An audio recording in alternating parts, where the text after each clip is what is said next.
Super. Oo. Super pa ng super. Oo, tsaka magkaiba kayo ni Harry. Pag si Harry nasa gym, tapos pag ikaw nasa gym, magkaiba kayo ng abs. Medyo iba. Ako medyo ABS-CBN. Speaking of Harry, may tanong ko lang sa inyo, normal ba yun na meron kang assistant? Tapos may joint account kayo nung assistant mo? Yun. 3 million lang naman daw. Actually, Conjugal. parang karamihan kay Harry hindi normal eh. Okay. Just to be clear, this does not reflect the politically correct opinions of this show. What do you mean by that, Ronald? Can you clarify? Baka magkaroon ng misunderstanding mga kapatid natin. Parang yung aura niya, hindi natural eh, no? Hindi natural. Yung aura niya, yung yabang niya, yung kanyang size, no? Yung kanyang, hindi body shaming yun, ha? Just to be clear, guys. Ano lang yan? It's the aura. It's the vibes. Parang maraming hindi normal sa kanya. Yung 100,000 ang kanyang salin, tapos after a few years, naging 67 million, no? Tapos nagbigay pa siya ng 37 million. Nag-declare naman sa campaign ni Kwan. At least transparent siya. Diba? Kaya niya yung joint account niya with sa mga salin, kailangan ba kasama dito, di ba? I doubt it, no? Dahil ko i-declare na yun, makikita ng kanyang misis. Yun nga. Yung kanyang... so, ito tanong ko, ito next tanong, Richard. Paano gagastusin ni Mr. Supranational? Yung kayang hearing kagabi, kung saan inamin yung joint account ni Tatay Harry at ni Supra AR, yan kaya ang first time nalaman ng misis ni Harry na may joint account yung dalawa? Baka hindi naman, dahil lumabas na eh. Okay. Lumabas na before. Yung detalye lang na wala siyang i-contribute sa joint account. Yung ikalawa, yung pwede siya mag-withdraw anytime, no? Si AR pwede mag-withdraw anytime, kahit walang pirma ni Harry. At least yun ang lumabas, no? So baka yung ganyung detalye, ngayon lang nalaman. Pero yung may joint account, tingin ko alam na. Siguro isa sa dahilan nyo kung ba't di nagpapakita yung misis sa mga hearing. Paano? Di ba inibitahan? No. Ano ko inimbitahan? Harry, ano bang... Mark, ano bang mo dyan? Family marites natin dyan. Pero iisip ko kumbaga sinusubukan kong kampihan yung aking tatay. Kung ano ba ang potential na advantage kapag may joint account ka, kumbaga anong gamit nun eh? Ba't hindi na lang sa kanya yung account para pipirmahan o ano? Gusto mo ba sagutin ko yan? Tanong?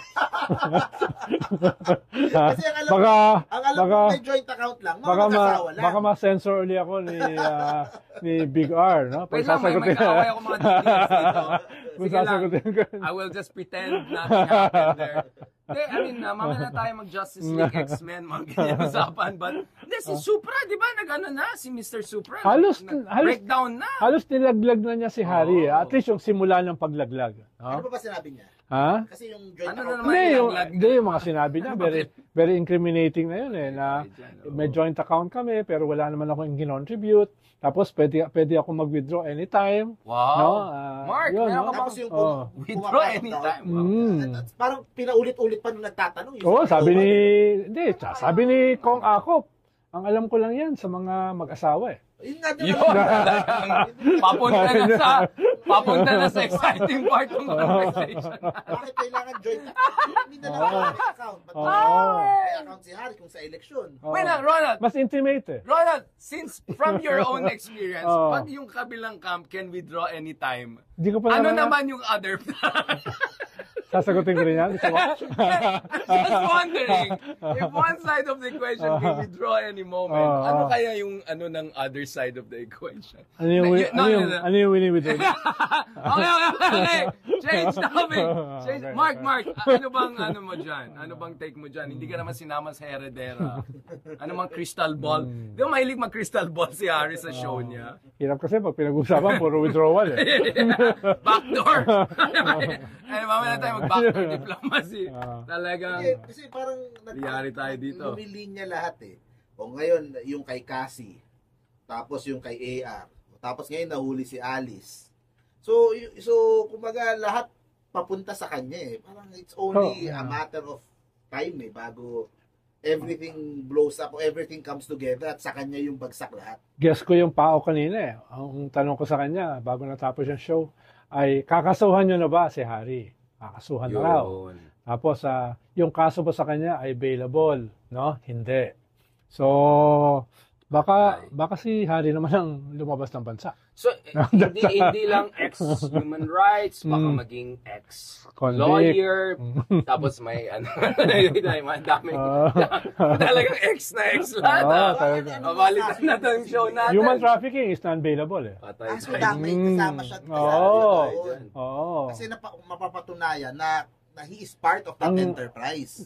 Sabi ng PAOK before, interlocking directorates, interlocking beneficial owners, at kasama rito, mukhang kasama si Harry. Paano? Stockholder siya eh.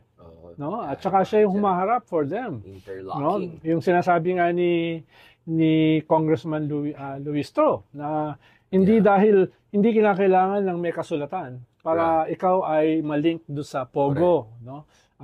The very fact na ikaw yung nagsiset ng meeting sa kanila, ikaw yung nagpa-follow up sa PAGCOR, etc., proves na meron kang relasyon doon sa Pogo. Relasyon. Basta ako gusto ko yung interlocking eh. Parang sarap ng feeling mag-interlocks tayo dyan. Now, speaking of interlocking, there's the Kiboloy aspect to all of this. Baka pwede siya sumali kay Kiboloy. Medyo minding. 13th day na, di ba? Kamusta ba yung mga heartbeat? Gano'n ba kalalim kaya yung Gano'ng kalalim kaya yung bunker? Talo pang Hamas yata yung tunnel dyan. Bunker 11 meters daw eh. Oh my. That's 2 stories. Ano ba pinaghandaan niya? Apocalypse? Ano ba yung end of the world ba? Hindi ba yung mga kulto? May talagang underground. Talagang may kwan eh. Talagang may ganong concept yan eh. So naniniwala siya end sa of the world niya, type. End of the world type. Na kwan, no? Grabe. So, well, I mean, but that's crazy, right? I mean, may mga bata daw, mga minor de edad daw na iba na retrieve. 'Di ba? Nakapasok na yung pulis, 'di ba, sa compound. Yeah. Pero 30 hectares pa to, ang laki eh. At saka may mga 2-3 na sinabi biktima sila ng human trafficking. Ayaw palisin. Nareklamo ng mga magulang, nahanap sila doon. So, ibang kaso pa 'yun. Well, so yung of course, General Torre, pero yung lawyer Torion, I mean, parang nakakahilo. Torion ba yung pangalan ng legal? Torion. Yun Torion. Like, yun yung dean ng law school nila ron. Sabi, parang drama nung kabila is, parang they want na medyo siguro parang sinasabi nila, this is a unlawful, excessively violent issuance of arrest of warrant. Parang ganun ang drama nila, di ba? Kaso, hindi kasalanan ng pulis yun. Dahil yung pulis ang nag-i-implement ng warrant of arrest. Kaya mareklamo sila sa korte. Diba? Yun yung implementor ng desisyon ng korte o ng utos ng korte. Right, no? Tapos yung hinihingi nila Torion, dapat kasama sila sa paghuhukay. Pero kung hot pursuit kasi yan, hindi sila pwedeng sumama. Dahil parang active crime scene eh. Hindi pwedeng magulo yung hot pursuit ng mga... Yung hot pursuit, tumagal ng ganun katagal? Hindi na siya hot. Hindi. Ang warrant of arrest kasi walang limit eh. Walang limit yun eh. Standoff talaga. Talagang habang hinahunting, hindi nahuhuli, active yung warrant. Parang nakakatuwa ngayon, humingi sila ng tulong sa human rights. Oo nga, dahil... si Congressman Marcoleta.